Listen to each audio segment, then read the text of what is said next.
morning, everyone. Welcome to JDB's Morning Cap. Today is Friday, May 29th, 2026. We have a handful of stuff to get to here today.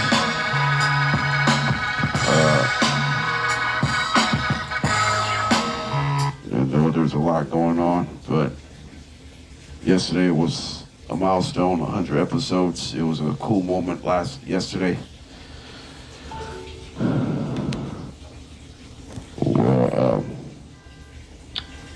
Hopefully we can get off to a good start to kick off this show here today. Let's get this thing started right now. Last night, Game 6 of the Western Conference Finals took place in San Antonio. It was Spurs and the Thunder. Victor Wembanyama led the way with 28 points. 22 of those were in the first half. Stephon Castle had 17 points, 9 assists, 5 for 10 from the field. Here, Champagne had 10 points, two three-pointers. Victor Wembanyama was 4 for 9 from downtown. Devin Vassell, 4 for 7, 12 points, 4 for 7 from downtown, and field goals. Dylan Harper was fantastic, 18 points, 6 for 9 from the field, 2 for 3 from downtown. And the Spurs hit 15 threes out of 41, which is 37%, as the Spurs ends up a 118-91 victory in Game 6 to force a Game 7 back in Oklahoma City tomorrow night.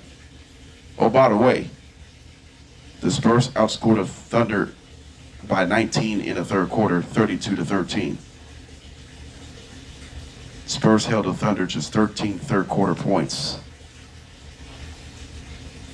So I'll talk about the Thunder a little bit later in this segment.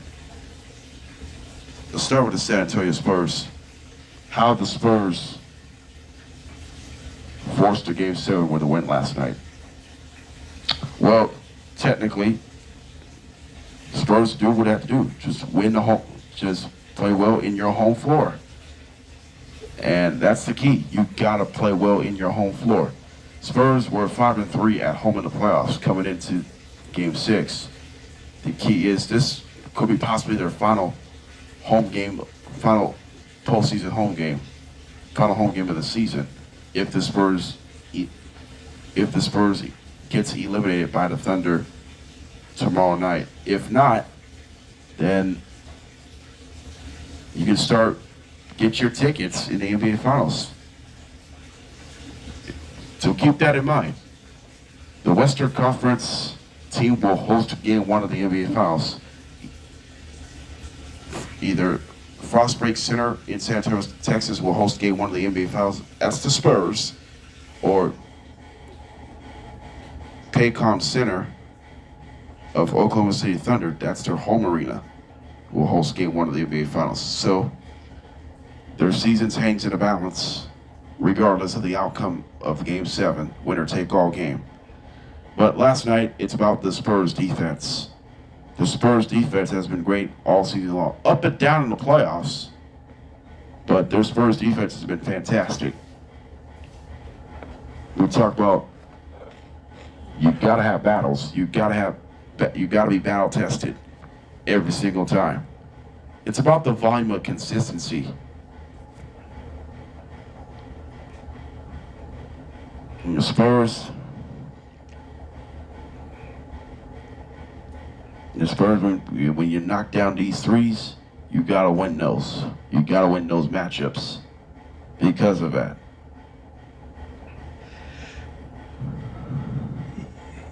And Victor Wembanyama is the most important, like I said, he's the most important player in Game 6.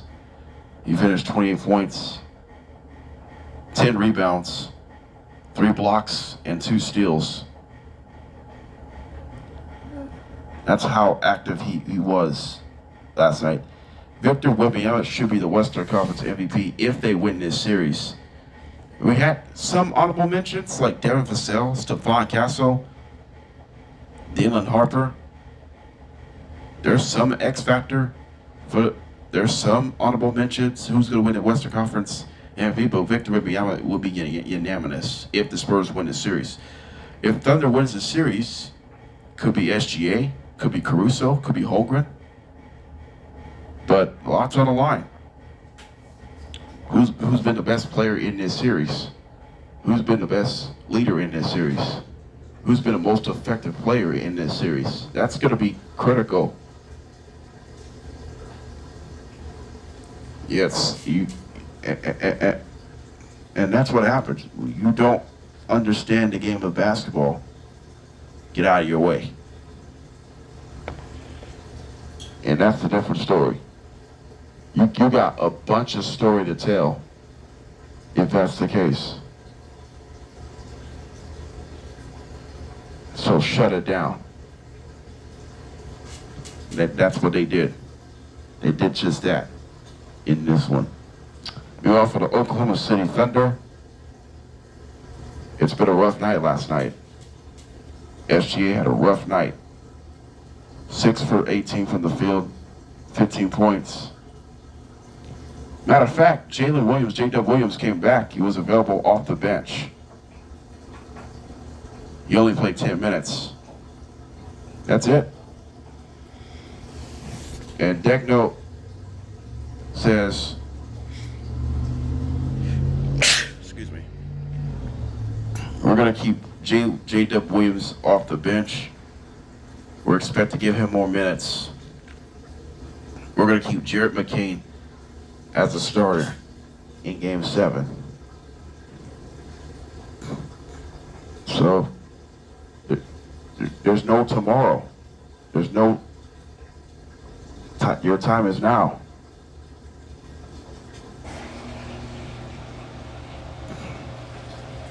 And that's a different story right now. SGA struggled.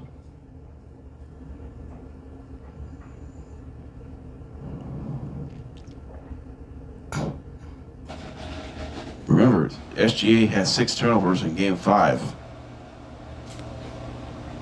So SGA hasn't been himself this past couple of series. So getting back on track is going to be critical for SGA to have another opportunity to close out that series. It's a closeout game and elimination game for both teams. So, with either seasons are hanging in a balance, just like everyone else.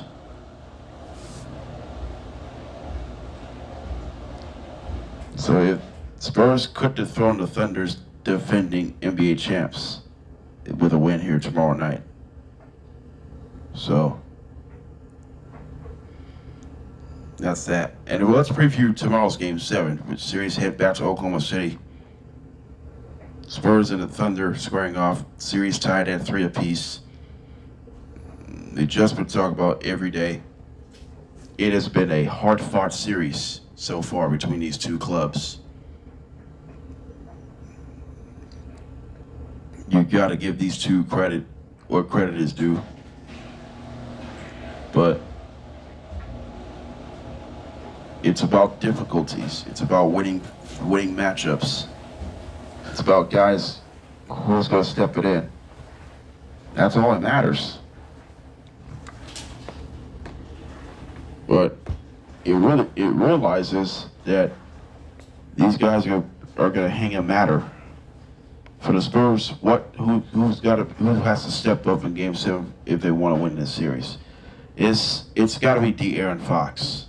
De'Aaron Fox has to step up in Game 7 to make sure the Spurs can get to the NBA Finals. They could make, speaking of which, Spurs could make history with a win on Saturday night. If the Spurs win on Saturday night, this could be the first time in NBA history that the Knicks played the Spurs in the in-season tournament championship game, and the Knicks play the Spurs in the NBA Finals, that could be insane. But the Knicks won the in-season tournament championship game on December 16th, 2025. Jalen Brunson was a in-season tournament most valuable player that day.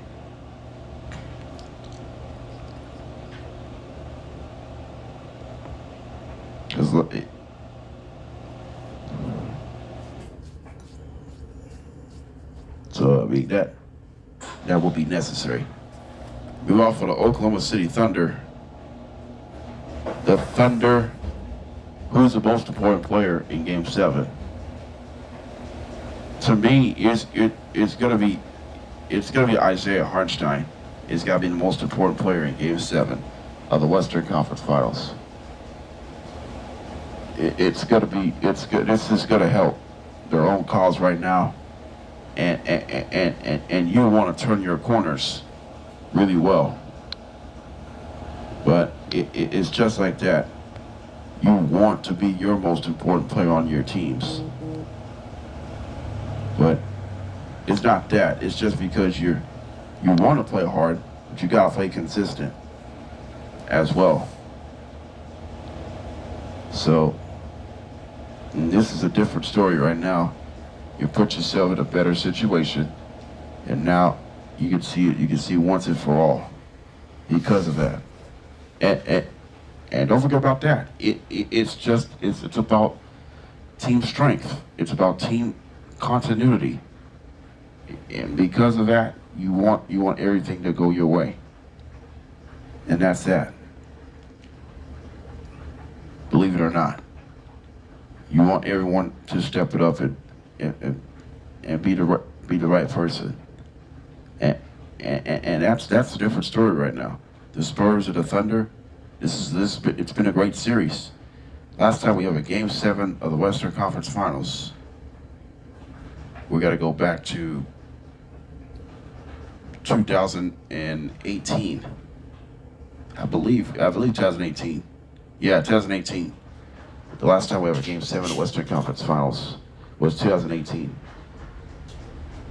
It was Warriors and the Rockets. And the Warriors won that one in Houston.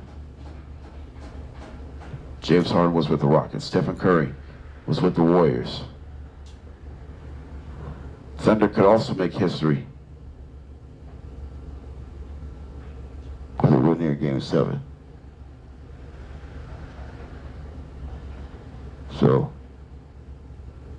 you can keep your boys in mind if that's the case. But that's the most things you got to keep your eye on is winning success. It has winning success. You gotta go like this.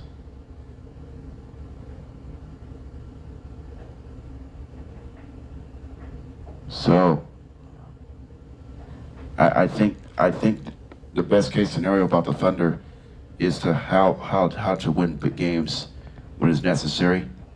You would have took that.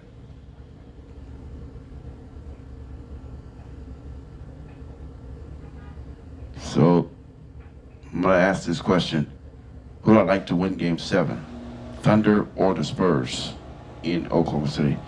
I like Spurs winning in Game 7. I think Spurs will take the Western Conference trophy. And they'll earn the right to face the Knicks on June 3rd. That's when the NBA Finals begins. So I like the Spurs winning the winner-take-all game. I think that's going to be the key. Thunder, by the way, they're 4-0 in Game 7 in Oklahoma. Thunder is 4-0 in Game 7s at home. They have never lost in franchise history. Yeah, I picked the Spurs winning Game 7, and my Western Conference Final MVP prediction is Victor Wembanyama. Coming up next on JDB's Morning Cap, we'll talk about NBA tank update. This is pretty good news. So we'll get to that in our next segment. Also, we're going to talk about how's Lamar Jackson doing in OTA so far through the first few weeks. And then the MLB expansion update. So the MLB expansion meeting took place in the capital of California. So we'll find out what happened yesterday in Major League Baseball. This could be the biggest news. So I'll talk about all that right after this break on JDB's Morning Cap. We'll be right back, y'all.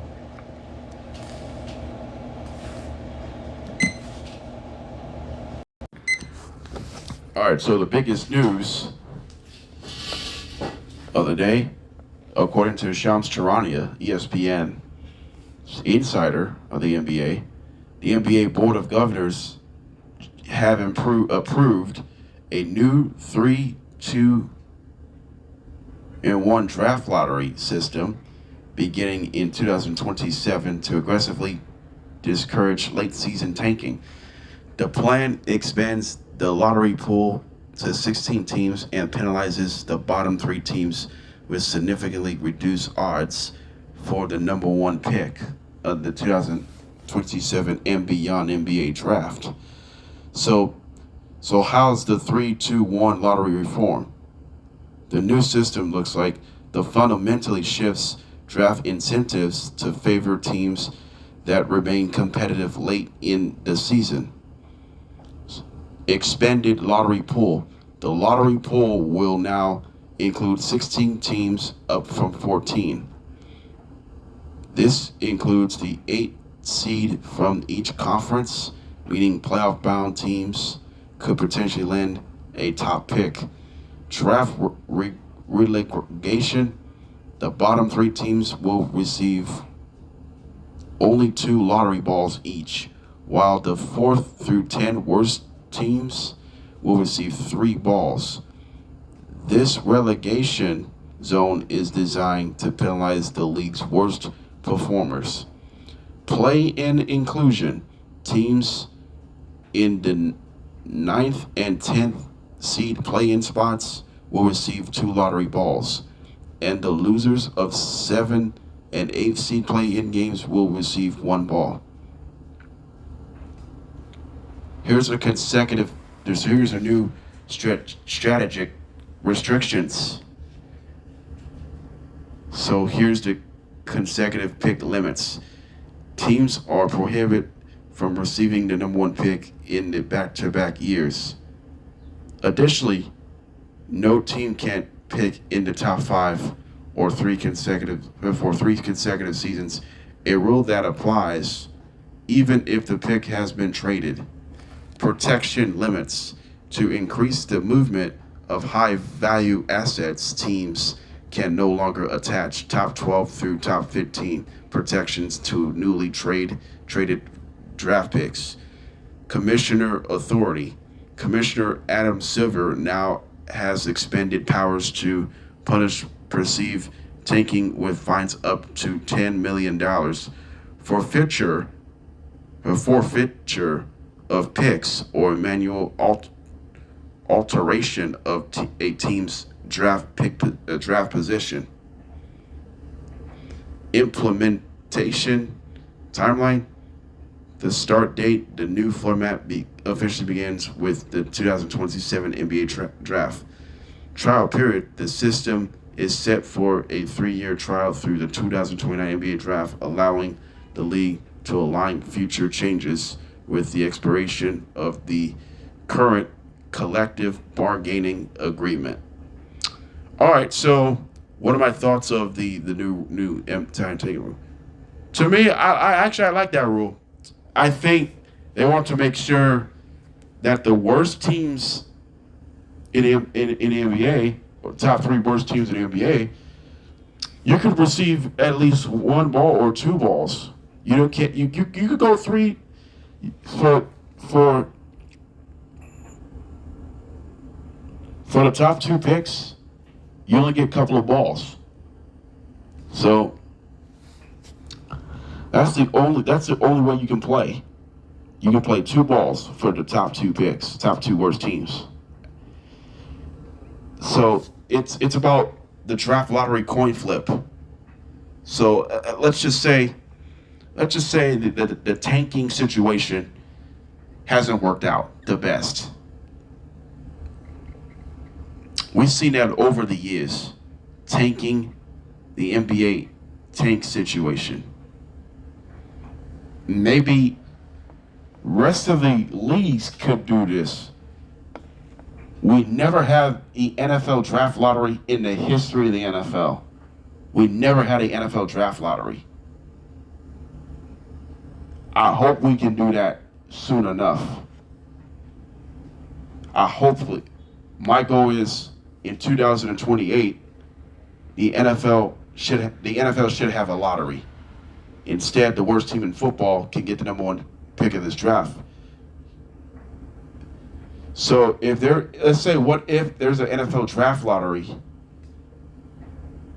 NFL draft lottery has to start during the playoffs, during the NFL playoffs. It could be during the conference championship week or during the Super Bowl week. During the Super Bowl week. That's the only. So if there's an NFL draft lottery, it has to take place in a Super Bowl week. But right now, there's no such thing as NFL draft lottery. They just do it straight up. Whoever gets the worst record in football gets the number one pick. However, if there's a trade, then the other team gets the number one pick.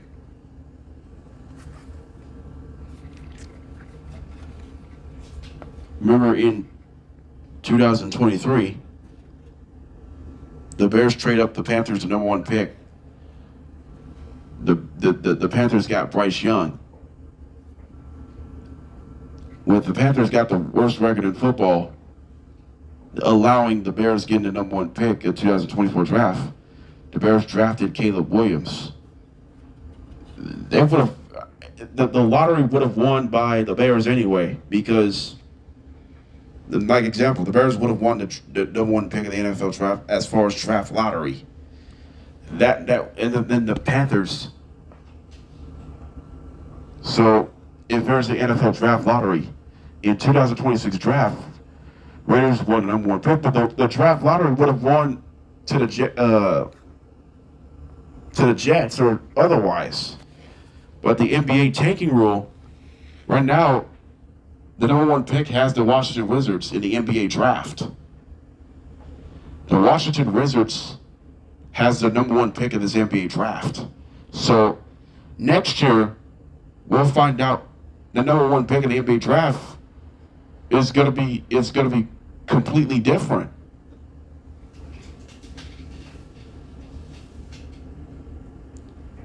So it just doesn't. The playing teams who get the top pick, it's really tough. It's tough to get through that. Some people don't like it because, especially the bottom of the low C conference, like 7, 8, 9, 10, the teams who's in the play-in tournament when the regular season ends, will have to require the top draft picks. I just don't like it. I agree with these guys. I just don't like it because it feels like you gotta have like a top 8 draft pick. Hey, let's say the team was in a playoff position or in a play-in position, 7, 8 seats, and they winding up missing the playoffs.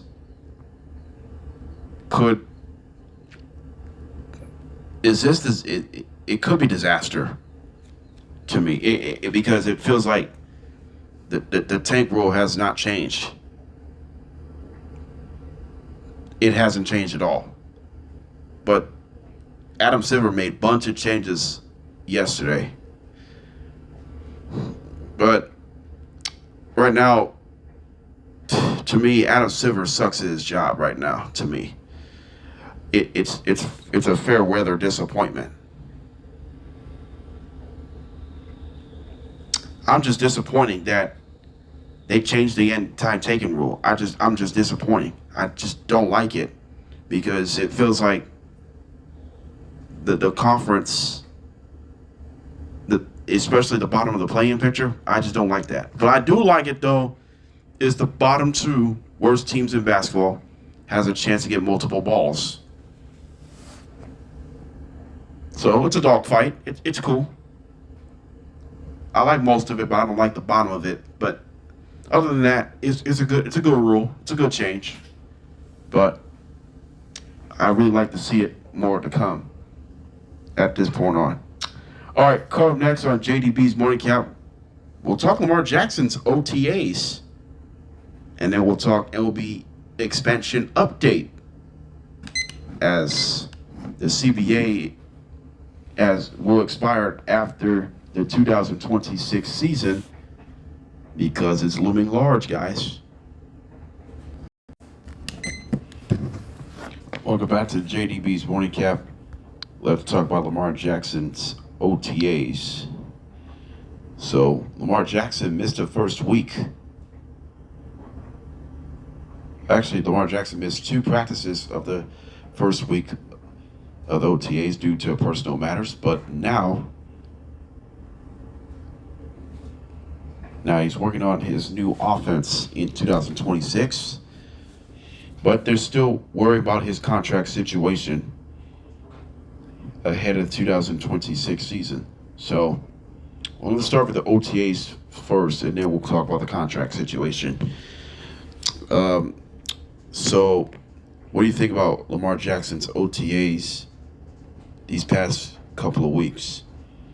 Well, I mean, that's the case right now, but Lamar Jackson, the reason why he's working his new offense, he's working on his decision making and his consistency and his consistent cadence. But you got to be on point.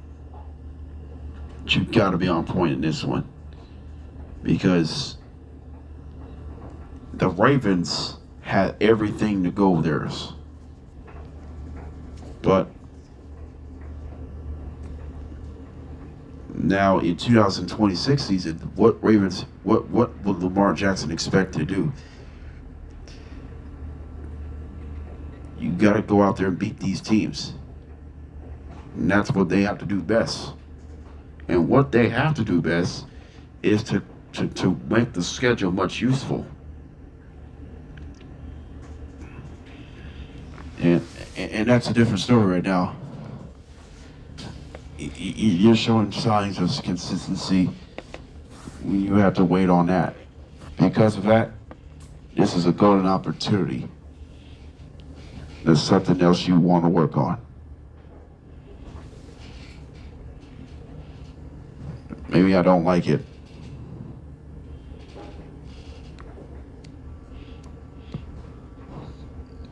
Well, that's the problem because it felt like you're putting yourself in a really bad spot. You really are. You really are putting yourself in a really bad spot because you don't want to do that. You didn't have to do that.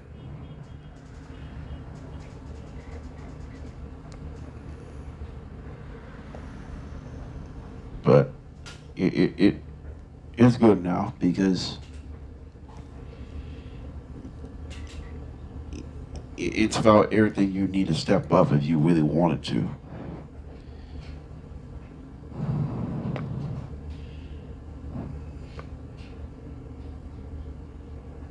So it's going to help their own cause.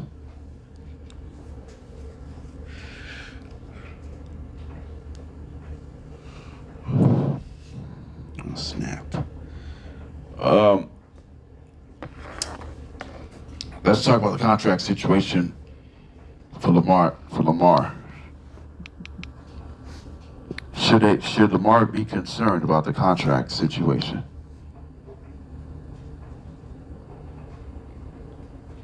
Well, Lamar is middle of a 5-year, $260 million contract, so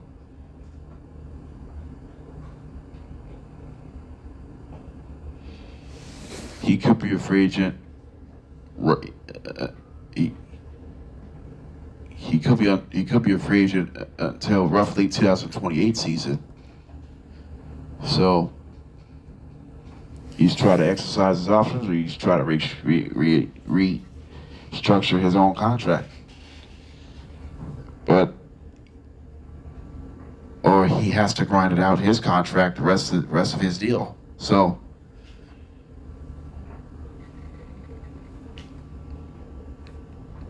the future is completely uncertain against Lamar Jackson, but I think he has to battle through it for the next 3, 4, 5 years. Something I don't give a damn about, but it's really hard to see that they had to the Ravens of Lamar Jackson had to go battle through it. If that's the case, but you're not winning right now. You're not winning a lot of plays right now, the way you battled. But it's really hard. It's really hard.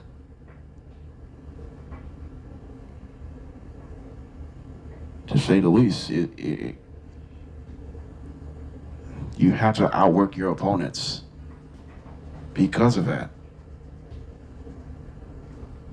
You have to outwork your opponent if that's the case.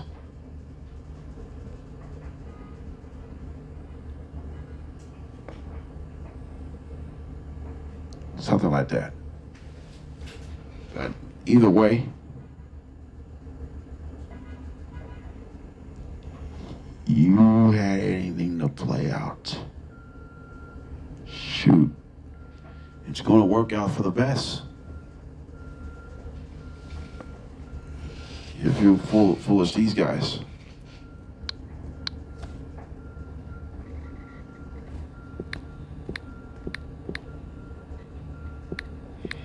So what's the Ravens' schedule look like in 2026?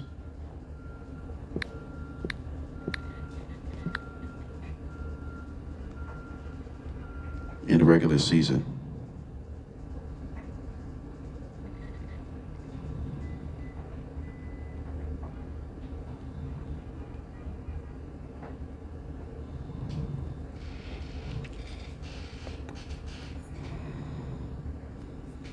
So here's the Ravens' schedule. We'll go like this. Week 1, the Ravens will play the Colts in Indianapolis, and they're going to win that one. So they're going to go 1-0.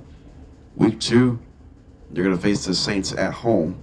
That's a win as well on September 20th. And then week 3, the Ravens will play the Cowboys on the road. The game is actually in Brazil. The Cowboys will be a designated home team. And that's a W as well for the Ravens. So that's 3-0. In week 4 against the Titans at home, that's a win. Week 5 at Atlanta, that's a win. So 5-0. Then in week 6 at Cleveland, I think Ravens beat the Browns, so they'll be 6-0. Then week 7 against the Bengals at home, they're gonna beat the Bengals. The Ravens will go 7-0 to start the season. Then week 8 at Buffalo, they'll lose that one. In week 9 against Jaguars at home, that's a win, 8-1. Week 10 against the Chargers at home, that's a win to make it 9-1. And then week 11 at Panthers, they'll lose that one, 9-2. Week 12 at Houston, that's a loss. So Ravens will be 9-3 going to the bye. And then it gets a little tougher. Week 14 on December 13th against the Buccaneers at home, they'll win, they'll go 10-3. And then week 15 at Pittsburgh, they'll lose that one, 10-4. Week 16 against the Browns at home, that's a win, 11-4. And then week 17 at Bengals, they'll lose that one 11-5. And then week 18 against the Steelers at home, that's a win. So the Ravens will go 12-5 in the regular season. And the Ravens will probably win division. Or actually, the Ravens will be a wild card team because the Bengals will probably win one more game.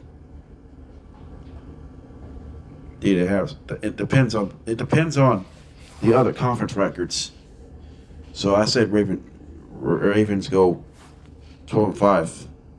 So Ravens through the first 7 weeks, they'll beat the Colts. Ravens. They'll beat the Colts.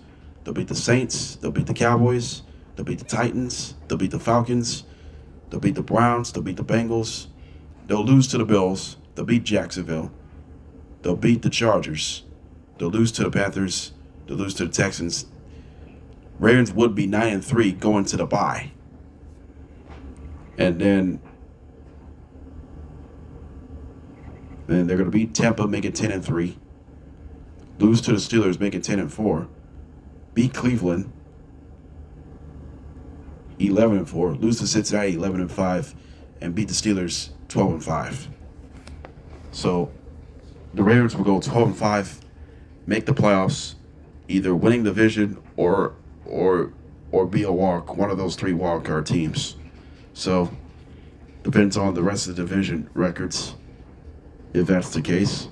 So I have Ravens making the playoffs with a 12-5 record. I'm not sure they're going to win the division with Cincinnati.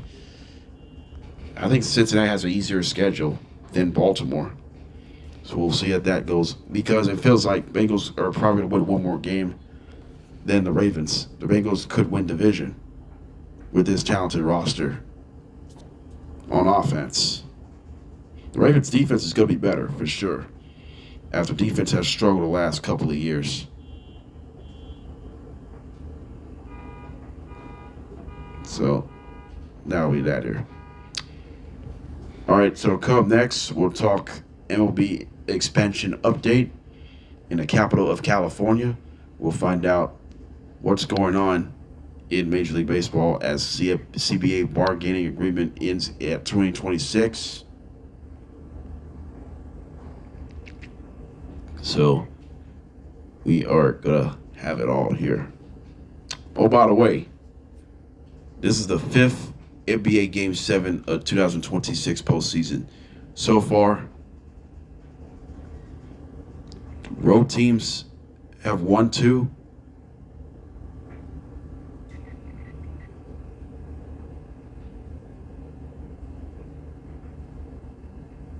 Home teams have won 2. So, this will be the 5th Game 7 of this NBA playoffs this year.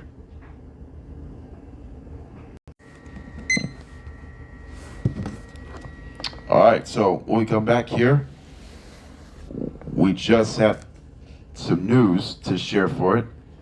The MLB is requesting to expand Sacramento, the city of Sacramento. So Sacramento is trying to land a Major League Baseball team, expansion team.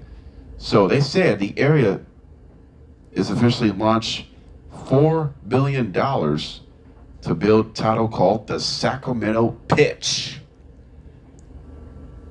to secure a Major League Baseball expansion team. The plan includes a new ballpark in West Sacramento and already has $1.8 billion in secured funding. So the Sacramento Pitch detailed that local leaders, business figures formally announced Sacramento's intent to pursue MLB expansion team on May 28, 2026. The bid positions the region as ready-made market for one of the 2 expected expansion slots. So the funding status, the group has already secured $1.8 billion in commitments. This includes $800 million in land and private investment alongside $1 billion in expected public investment from the city of West Sacramento. Stadium proposal, the bid centers on a new ballpark to build on a 50-acre waterfront site in West Sacramento's Bridge District, south of the current Sutter Health Park. That's the Sacramento River Cats stadium. The A's are playing, that's the Athletics. They're playing the temporary stadium right now. This is their second year out of the 3-year contract. The A's will leave Sacramento to Las Vegas after 2027 season. Depends on the lockout situation. Lead investor search, while substantial funds are committed. The group is still seeking lead investor with approximately $1 billion in liquidity to anchor the franchise ownership, key backers, and stakeholders. Local leadership, the effort is chaired by developer Mark Friedman and co-chaired by Sacramento Mayor City Kevin McCarthy and West Sacramento Mayor Martha Guerrero. Major investors, the United Auburn Indian Community and Shingle Springs Band of the Milwaukee Indians, have each pledged $250 million toward the effort. Advisory support, former MLB manager of the Giants, Cubs, Reds, and Astros, and a World Series champion as the Astro, Dusty Baker, former player Derek Lee, and former Pittsburgh Pirates owner Kevin McClatchy are actively supporting the campaign. Competition and timeline. Sacramento faces stiff competition from other Western markets, including Salt Lake City, Utah, Portland, Oregon, Vancouver, Washington, or Vancouver, Canada. It's mostly Vancouver, Washington, for sure. MLB strategy. Commissioner Rob Manfred has indicated a goal of selecting 2 expansion cities by January 2029, with likely split between 1 Eastern and 1 Western market. Current professional baseball, the bid leverages the city's current status as the temporary home of the Athletics until 2028 and the long-term success of AAA affiliate Sacramento River Cats. So, here's my question. Do you like that? Do you like that? Do you like the Sacramento will land Major League Baseball? Yes, I do. I want Sacramento to come Major League Baseball. But we've seen some major sports in Sacramento. Sacramento Kings is the National Basketball Association. It's been done for almost 4 decades. Something like that. Sacramento Kings has been the fan supporters in their franchise. Sacramento Monarchs used to have, WNBA used to have Sacramento Monarchs. They don't have that. They don't exist that anymore. Hopefully they'll bring it back soon. And you got Sacramento River Cats. It's a AAA affiliate baseball team, minor league baseball. Athletics for West Sacramento is a Major League Baseball, so they play Sutter Health Park for the 2nd year out of this 3-year deal. They used to call Oakland Athletics when the A's played the Coliseum from 1966 to 2024. And the Raiders did it. The Raiders they shared the same stadium as the A's that year as well until 2019. They're playing Las Vegas Raiders, soon to be the Las Vegas A's in 2028. Right now, Las Vegas has major sports. Las Vegas Raiders, for the NFL, Las Vegas Aces, WNBA, Las Vegas Golden Knights, NHL, soon to be Las Vegas Athletics, Major League Baseball. The NBA is expanding soon, Las Vegas, whatever, NBA. So it's about the years of expansion. Right now, On the other side, in Oakland, they don't have a Major League Baseball team. They don't have an NFL. They don't have a National Football League in Oakland. They don't have the NBA, National Basketball Association in Oakland. The Warriors play in San Francisco in Chase Center. The San Francisco Giants has a Major League Baseball in Oracle Park. The 49ers play in Levi Stadium in Santa Clara, California. Oh, by the way, we have a Pioneer Baseball League in the Bay Area. It's called Oakland Ballers. It's been there for 3 years now. I believe that's the third. This is the third or fourth season. This is the third season of Oakland Ballers. It's the Pioneer Baseball League in downtown Oakland. I support Oakland Ballers. It's just because of that. But the Sacramento pitch, is it going to be the team? I believe so. I mean, I wish they could come up with another name, but at least not right now. But I think this community has helped their cause right now.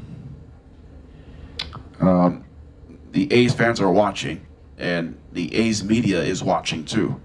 So the A's are playing the Yankees tonight in West Sacramento. I usually watch A's baseball on NBC Sports California. At 6 o'clock p.m. today on A's Cast Live, I think they're supposed to make an announcement about the Sacramento Major League Baseball team. And then during the A's and Yankees broadcast today, they're going to talk about the Sacramento pitch on the expansion team during the Yankees and A's game. I mean, the A's fans are going to react. Well, they're already chanting "sell the team" several times, but I cannot agree with you more on this one, because the expansion of the teams, they have to battle themselves out. So right now, they're making a whole lot of money in this one. It's going to change it quite a lot in every single day. But right now, this is a different story. There's no questions asked. And you can believe it yourself right now.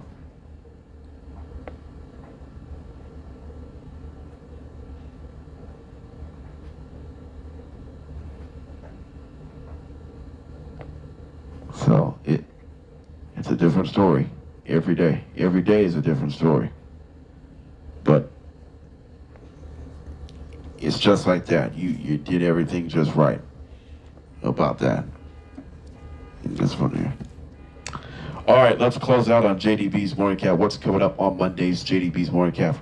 We're going to recap Game 7 of the Western Conference Finals. We'll find out who won the Western Conference Finals tomorrow, and I'll talk about that on Monday. And also, coming up, we'll talk NBA Finals in the past. And I'll preview NBA Finals around Tuesday, something like that. So we'll get to all that here.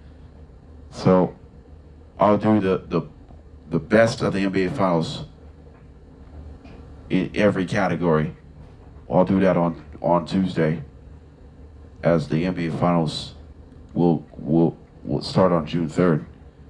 So, and also I'm going to evaluate Major League teams after 2 months of the MLB season. So we'll have to talk about all that as soon as possible in this one here. All right, that's it. This is JDB's Morning Cap. We'll be back on Monday. I hope your day is smooth, and enjoy your nice weekend. As June. So that's it for the month of May. We're back on June 1st, 2026. That's when the new month begins.